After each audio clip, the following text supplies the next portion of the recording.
Yeah, you're welcome to this series of lectures, and we want to continue with our fixation on poetry. The last time we met, we began by talking about what poetry is all about.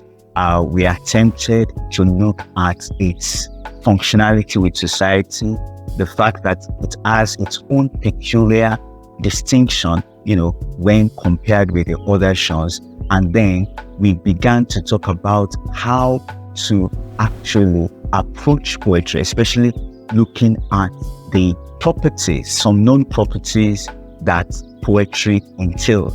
Now we've talked about the fact that it has the ability to say much by just saying little, by just giving few lines of what it has to say. Now we are going to the third aspect that we started out with. Poetry, to a very great extent, can be realized as the fastest genre that can be written. The fastest genre that can be written. You are not likely to ever finish a story on prose fiction or finish your dramatic scripting the way you will do that in poetry.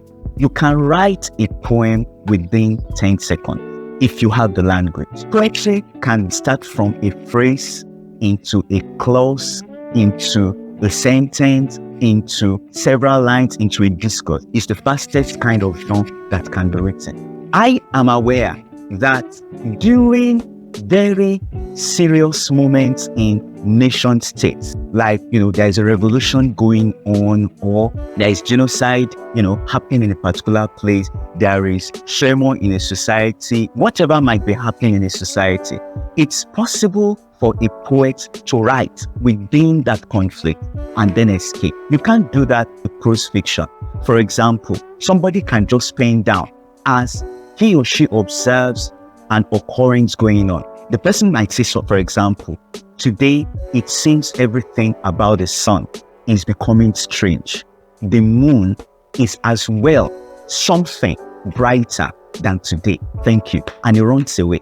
Okay? Or somebody says something, never again will I behold my shadow flee from me. Today has been a day to recall along this line. It goes on. And somebody else may say, well, I wish it never happened. Or somebody may say, well, Thursday is the shadow of Friday, but this is legendary. It's going to live with me forever. I'm a year older. And it goes on. And he escapes to his office or escapes to kitchen or whatever the case may be. You've just done poetry. And when we do poetry, we can do something very fast, something very riveting, something very immediate, something that calls attention. Now, why is poetry still with us? One of the reasons poetry cannot go away from us is that poetry has proven to be something very fast to deliver, just like I've told us, and very fast to consume. Any reader can get what you have just written in a poetic form and get the message. I understand that when South Africa was boiling during the time of apartheid, poetry was, to a very great extent, the most effusive genre that was coming up. Do you know why? Because it was easier to pen in poetry than to begin to write a whole lot of story within an apartheid situation.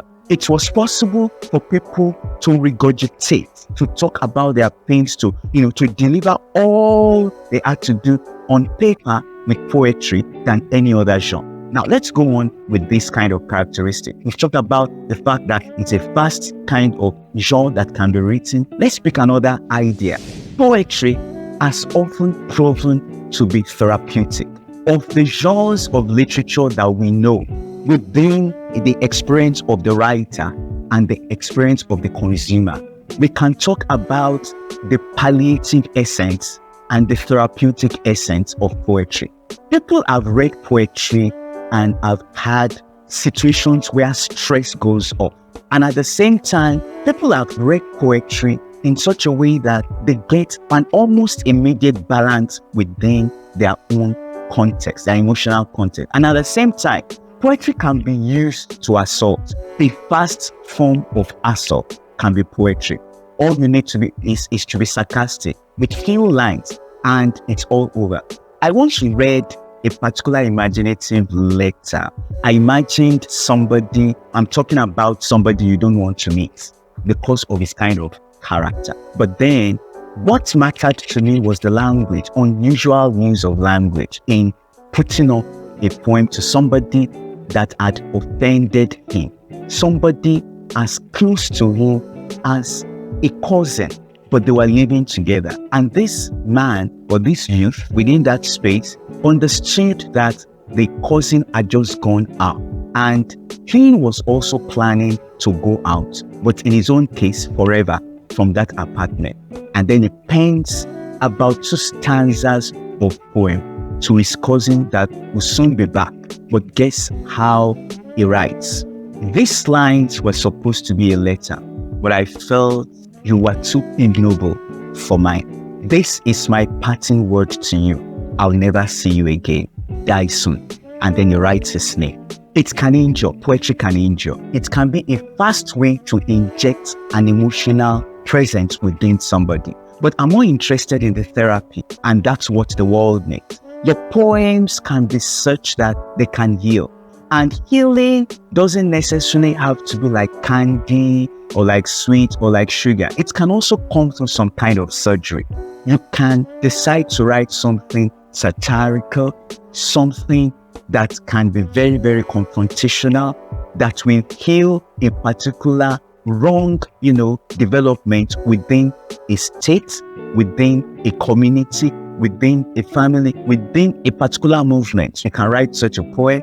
You can do something that can be actually therapeutic with poetry. In medicine, we know that the arts have been recommended as some forms of therapy to certain forms of patients. Okay, for example, I'm aware that there are times when people that are even elderly may be advised to watch cartoons, and then you find them laughing and laughing and laughing. Somehow it's causing a kind of healing within their bodies. Poetry has also been known to do that. For example, when you are reading the lullaby before you go to bed, when you are reading the ballad, some very romantic ballad, some very, very transformative ballad, you are likely to discover that right in place of the hopelessness within you, you are beginning to have an idea of hope and you want to move on. So since this is a functional thing, poetry has been seen to be a kind of genre that has the power to give immediate therapeutic effect on those that are engaged with it. Poetry also has been found to be very, very functional. Of course, I told us that when poetry started in several cultures, they started in their oral form and they often were laced in music. They came up, chanting the legend of a particular hero within a society, or talking about a particular historical situation, or talking about marriage, about childbirth, about funeral, a number of things like that.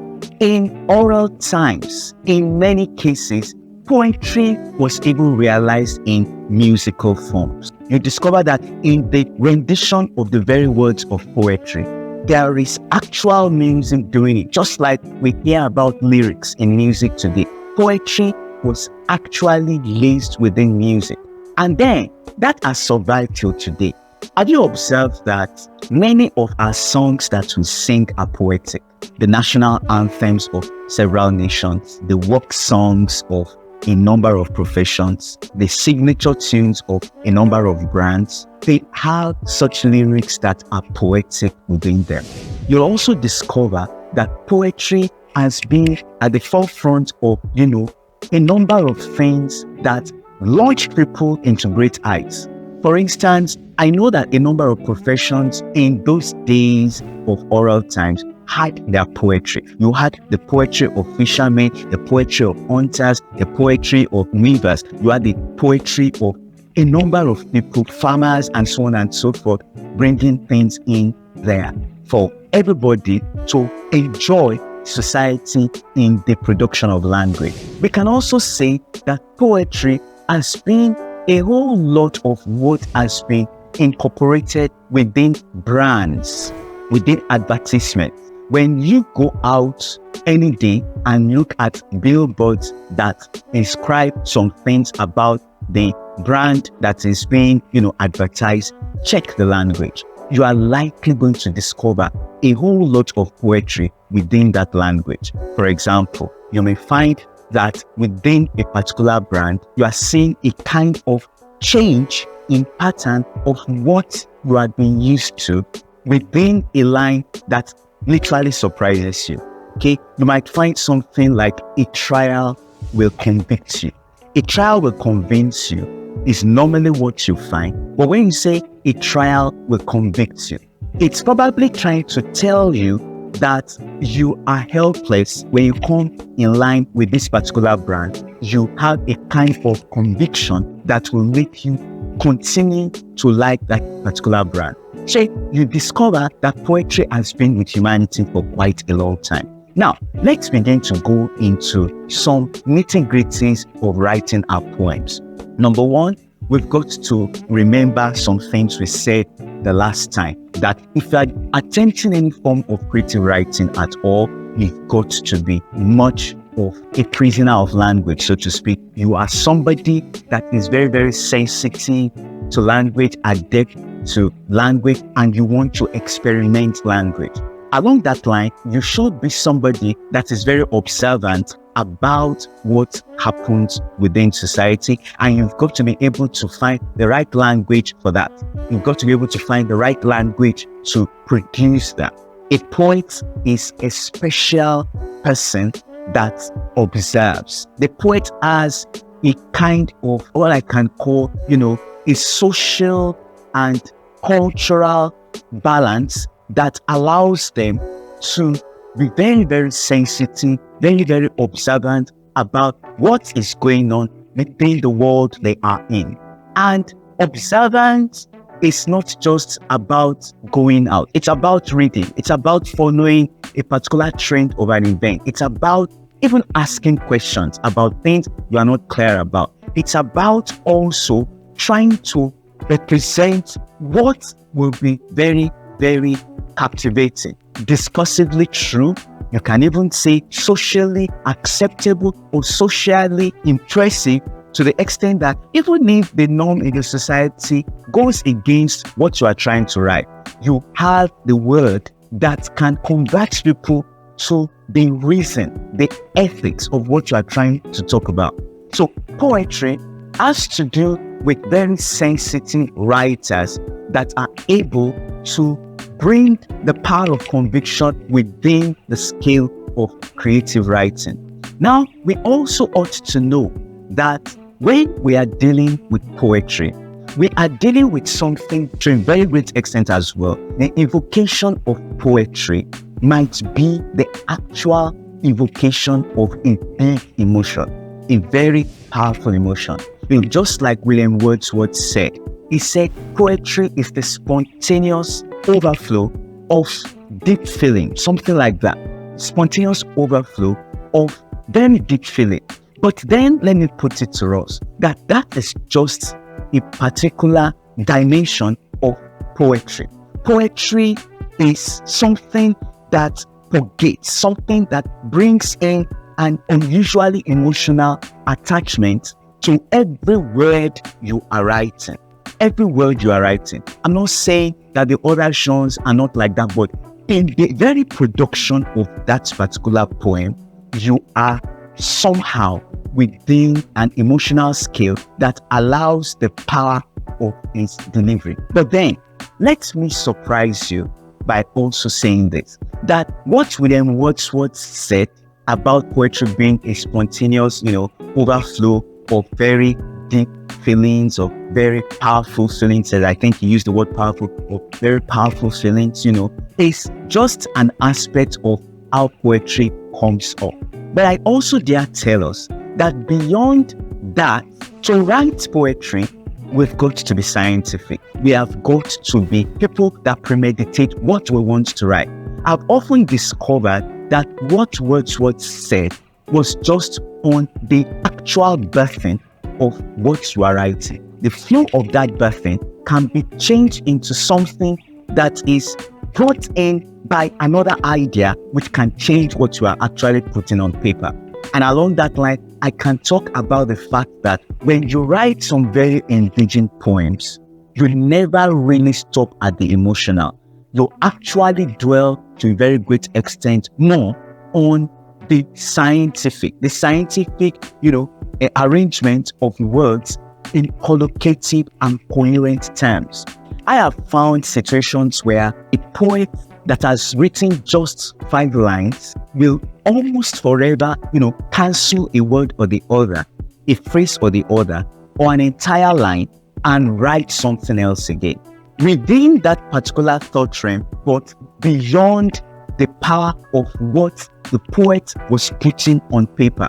So that the premeditativeness of writing the next line or the next poem makes it be within the orbit of science. The careful thoughts about, delivering something in a very, very magnetic manner, in a very, very persuasive way, in a very, very rhetorical essence, and in a very, very, suspenseful, memorable way. The poet might need to look at what they have written, engage them again, look at the emotional truth.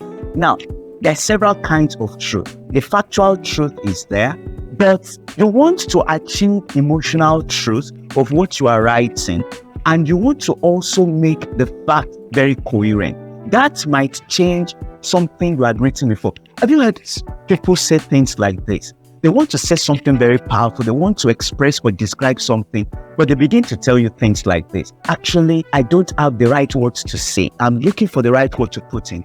That word you have not found is the absence of the emotional truth that you are trying to fill in by finding the right word or the right way to put it that will really make you feel, yeah, I have said it the way it's coming from me. Many times we look for such words when you are writing some poems. You might not be writing in the way William Wordsworth puts it. Yeah, it comes up that way a number of times when it is something just, let's say, thankfully, just flowing and becomes a powerful overflow of powerful feelings. But I dare tell us that our powerful feelings might be stunted. We might not be able to get them out. We might need to birth them. To birth a child takes some process. It takes time. It's not spontaneous. It takes a number of time. It has to grow. When the mother is about to give birth, if it's going to be a natural sequence of birthing, they go through what they call labor pains. Poetry often goes through labor pains. And the labor you are going through is that connection you are trying to get with the right words, the right line, the right emotion, the emotional truth you want to put in it, and then the rhetorical effect. When you do that, you are within the science of writing poetry. You have to delete this, you have to rewrite that, you look at it again. At times, we try what we have written by coming back to what we had written a day later or 2 days later. If it catches you, if it hits you, if it strikes you, if it gets, your approval, your emotional and your intellectual approval, you have most likely hit it. And that is something we practice often. That is something we graduate in. You can move from a level to the other, to another level. The more you write, the more you practice, the more you discover you are getting into that particular universe of being a natural and effortless poet. But then, to write poetry is always a commitment. Something we put ourselves in. Something we take some effort to birth intellectually, emotionally, and with a lot of care. I must tell us that editing comes in here. When we edit things over and over, we are involved in science because we want to make things very, very appropriate, very, very logical, very, very attractive, and so on and so forth. So you have got into the orbit of science. That is the plot science, so to speak, of writing poetry. It might not go through the plot line of writing the prose fiction. You have the plot structure and so on in prose fiction. But when you are writing poetry, I dare tell us that the plot of writing that poetry is the continuous or incessant labor you have in trying to, rewrite lines, substitute some words for others, and so on and so forth, which we can say is your kind of poetic plot structure. We are continuing with this lecture the next class. Make sure you like it, please share it, and subscribe. Thank you very much.